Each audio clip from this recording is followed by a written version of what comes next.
அதற்காக உங்களுக்கு நன்றி செலுத்துகிறோம் இயேசப்பா. அந்த ஒவ்வொரு பிள்ளைகளையும் கூட இந்த தேவன் தாங்கி ஆசீர்வதிங்க.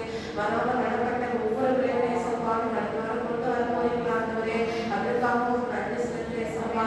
தேவன் தாங்க நாங்கள் கூட இயேசப்பா உங்களுடைய வார்த்தைக்காக நன்றி. தேவன் ஆண்டவர் எங்களோட கூட பேசி அப்பா அந்த வார்த்தை எங்களுக்கு ஆசீர்வாதமும் அப்பா எங்களுக்கு ஆசீர்வாதமா இருக்க தந்ததாவே தேவன் எங்களை ஆசீர்வதிக்கும் போது நன்றி செலுத்துகிறோம். முடிவு கொண்டும் ஆண்டவரே பிரசன்னுடைய பாதுகாப்பு கிருபை அதோட ஜெயங்கள் தொடர்ந்து எங்களோட கூட இருந்து ஆசீர்வதிக்கும் போது நன்றி செலுத்துகிறோம். அப்பா மீண்டும் கஷ்டமா இயேசுக்குள்ள வேண்டி இருக்கிறோம் எங்கள் ஜீவன் மூலம் இதாவே ஆமென். 5 நிமிஷம் தான் இருக்கு. நான் அது போல முடிக்க மாட்டேன். நம்ம மத்தேயு 6:26 வாசிச்சு பார்த்தோம்னா அதுல ஆண்டவர் அந்த ஃபர்ஸ்ட் லைன் மட்டும் நம்ம எடுத்துக்கிறோம். மத்தேயு 6:26 ஏசப்பா உதாரணமா நிறைய விஷயங்களை அவங்க சீஷர்களுக்கு ஏசப்பா சொல்லுவாங்க. அப்படி அவர் சொல்லும் போது ஆகாயத்து பட்சிகளை கவனித்து பாருங்கள் அப்படின்னு சொல்லிட்டு என்ன பண்றாங்க, ஆண்டவர் உபதேசம் செய்யறாங்க. நீங்க எல்லா தண்ணியில இருக்கும்போது இந்த வானத்துல இருக்கிற பறவை, இந்த சின்ன சின்ன பூச்சி, இதை பத்திலாம் கற்பனை பண்ணி பார்த்துருக்கீங்களா? தண்ணியில இருக்கும்போது ரொம்ப இயற்கை ஆண்டவர் அழகா இதுக்கெல்லாம் படிச்சிருக்காரு. ஆனா இதற்குள்ள தாண்டிய ஆண்டவர் நம்ம எவ்வளவு ஒரு மேன்மையா படிச்சிருக்காரு அப்படின்னு சொல்லிட்டு நம்ம எப்படி எவ்வளவோ நம்ம படிச்சிருக்காங்க.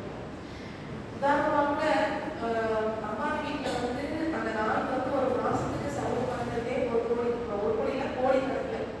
அந்த நாளைக்கு சொந்தமா 2.5 கோடியில காரை வச்சிருக்காங்க நாய்க்கு மட்டுமே. அப்படி என்னதான் அந்த அம்மா வீட்டுல அவ்வளவு சொகுசா வந்தாலும் வெறும் நாய் தான். அதனால வெளிப்படுத்த முடியாது, பேச முடியாது, சிரிக்க முடியாது.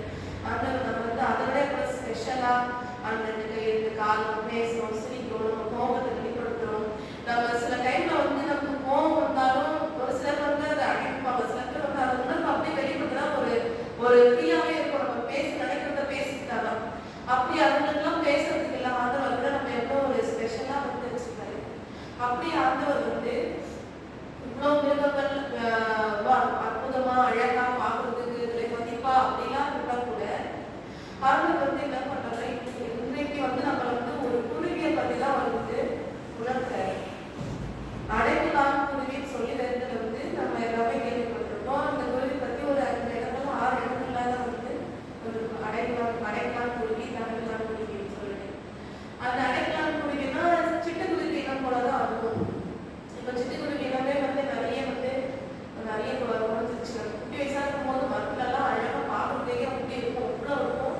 ஆனா அதை பார்க்கறதுக்கு இப்ப ரொம்ப நேரம் சிட்டுக்குருவியே இருக்கு. அப்படி ஆண்டவர் என்ன பண்றாரு, அடைக்கலாம் குருவியை வச்சுதான் நம்ம என்ன பண்றாரு, உதாரணமா நம்ம ஒரு ஆறுதலாக இருக்கணும், அப்படின்னா பேசுறதாகவும் இருக்கணும் அப்படின்னா ஆண்டவர்னால கொடுக்குற வார்த்தையில நம்ம சங்கீதம் 84:3 நம்ம எடுத்து வாசிச்சு பார்த்தோம்னா தெரியும்.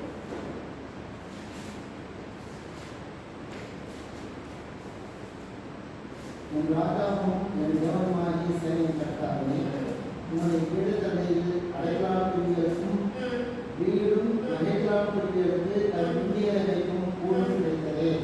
தாவீது ராஜா சொல்றாங்க, என் ராஜாவும் என் தேவனுமாகிய சேனைகளின் கர்த்தாவே, உன்னுடைய வீடுகள் அண்டைகளில் அடைக்கலான் குருவிக்கு வீடும் தகவலாம் குருவிக்கு தன் குஞ்சுகளை வைக்கும் கூடும் கிடைத்ததே அப்படின்னு சொல்றாரு.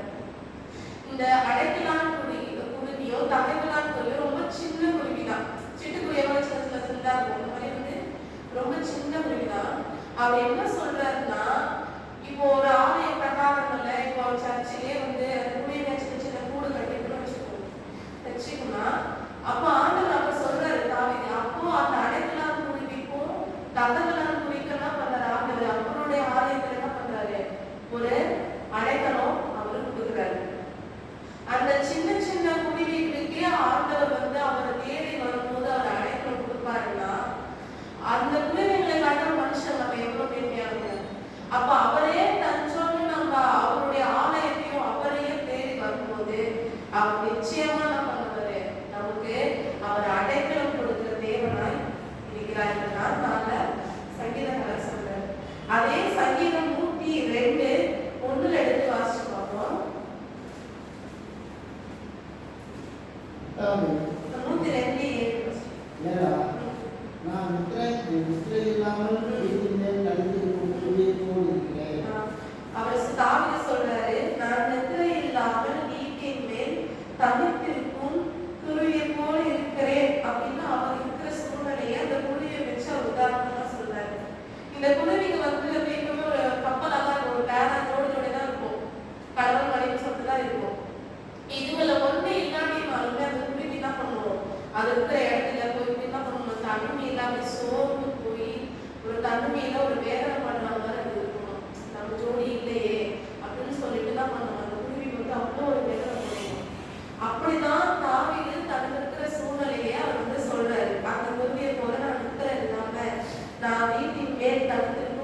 நீதிமொழிகள் 26:2 பார்ப்போம்.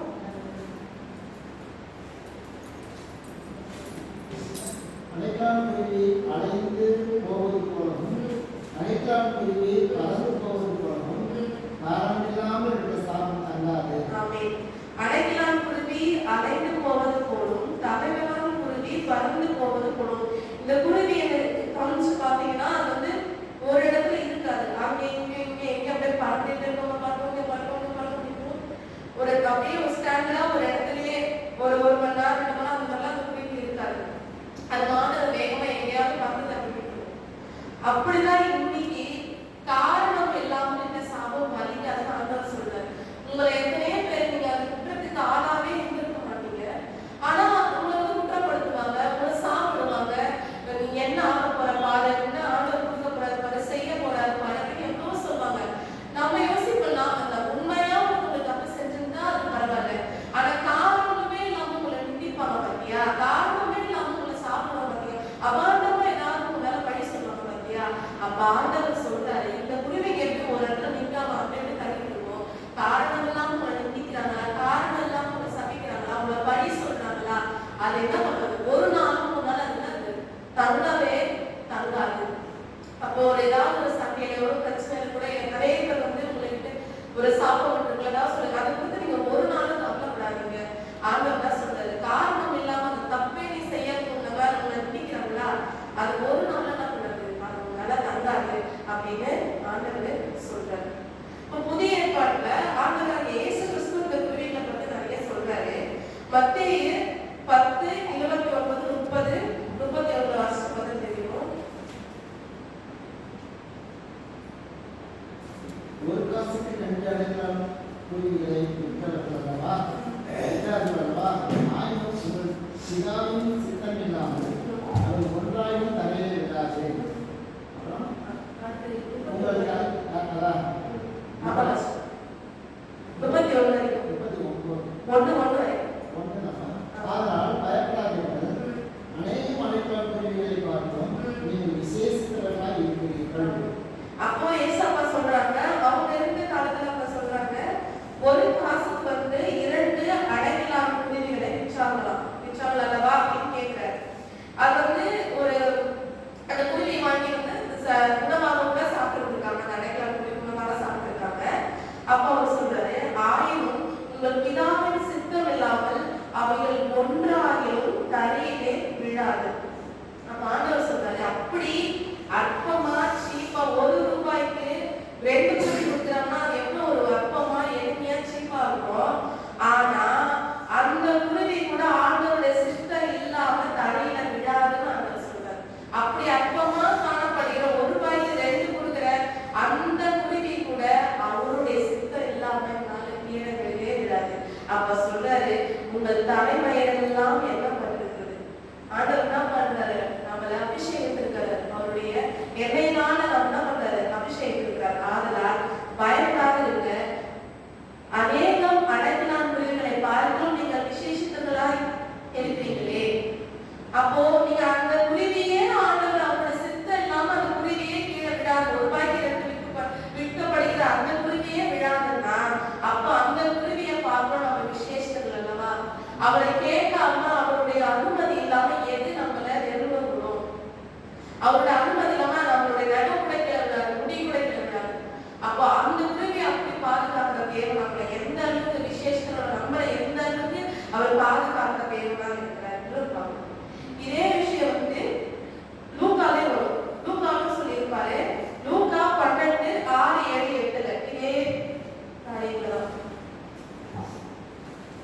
12:6-7-8 2 காசுக்கு 5 அடைக்கலான் குருவிகளை விற்றார்களல்லவா? அவைகள் ஒன்றாகி தேவனால் மறக்கப்படுவதில்லை. உங்கள் கழிவுள்ள மேலெல்லாம் என்ன செய்கிறது? ஆகையால் பயப்படாதீர்கள். அநேக அடைக்கலான் குருவிகளை பார்த்தும் நீங்கள் விசேஷித்தவர்களாய் இருக்கிறீர்கள்.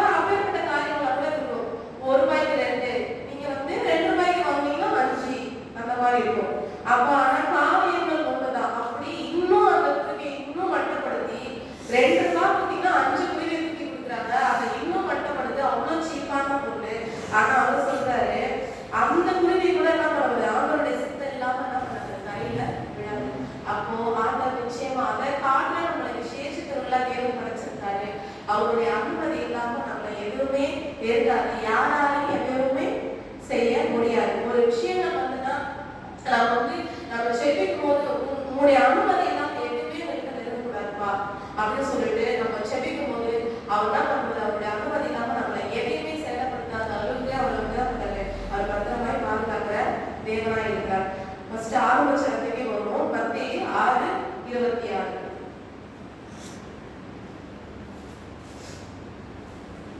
ஆகாயத்து பட்சிகளை கவனித்து பாருங்கள், அவைகள் விதைக்கிறதும் இல்லை, அறுக்கிறதும் இல்லை, களஞ்சியங்கள் சேர்த்து வைக்கிறதும் இல்லை. எல்லாருமே தெரிஞ்ச வசனம் தான்.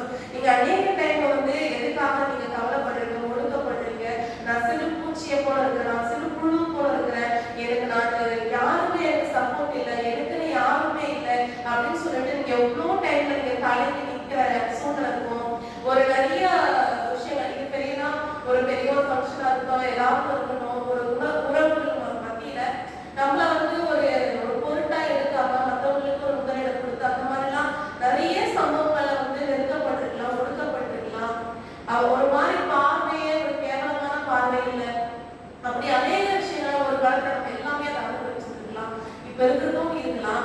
ஆனா நீங்க என்ன யோசிச்சு பாருங்க, அதுதான் ஆண்டவர் சொல்றாரு, நீங்க ஆகாயத்து பட்சிகளை கவனித்து பாருங்க, அவை வந்து விதைக்கிறதும் இல்லை, அறுக்கிறதும் இல்லை, களஞ்சியங்கள் சேர்த்து வைக்கிறதும் இல்லை, அவைகளையும் உங்கள் பரமபிதாதான் பயன்படுத்துகிறார். அது என்ன நாளைக்காக இருக்கு, நாளைக்கு இது வேணும், அது வேணும்னா அது நீங்க சேர்த்து வைக்குது. சேர்த்து வைக்கிற ஞானமே ஆண்டவர் எறும்பிக்கிட்டு இருந்து ஒரு எடுத்துக்காட்டி ஆண்டவர் நம்ம கட்டு வைக்கிறாரு. இந்த குருவிகளையே ஆண்டவர் வந்து பயன்படுத்தும் போது அவர் நிச்சயமா நம்ம என்ன பண்றது, அவர் ஆசீர்வதிக்கிற தேவனாக அவரு இருக்கிறார். இந்த நாள்ல வந்து நம்ம வந்து எந்த விஷயங்களுக்காக நம்ம ஒழுக்கப்படுறோம், நம்ம வேதனை பண்றோம் அப்படின்னு சொல்லி தான் பண்ணுங்க. நீங்க வந்து யோசிச்சு பாருங்க, ஆண்டவருடைய ஆலயம் அவருடைய தஞ்சோடு நம்ம தேடி வந்த எல்லாருக்குமே அவர் நிச்சயம் என்ன பண்றாரு, அடைக்கலம் கொடுக்கிற தேவனா இருக்கிறாரு. நீங்க அந்த குருவிக்கும் நான் தனிமையில இருக்கிறேன் அப்படின்னு நீங்க வேதனைப்படுறீங்களா, அவர் உங்களுக்கு துணையாக அவர் என்ன பண்றாரு, உங்களுக்கு கிருபையாக இருக்கிறார். நீங்க விலை மதிப்பட்டு ரொம்ப கீழ்த்தரமான நிலைமை நடத்தப்படுறீங்க, நீங்களே நினைச்சுக்கிறீங்களா இப்படி இருக்கன்னு